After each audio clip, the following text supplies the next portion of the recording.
sa akin ng kwarto. Ate, bakit mo rin nagpapiro? Paano ko ba natatawag? Bakit hindi ka na tumayan?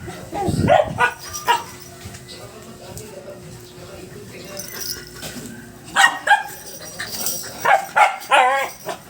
Si Mata ang gumagawa.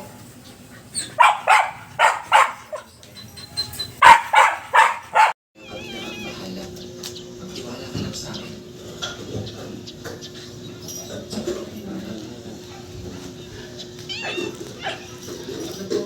Dapat siya yun.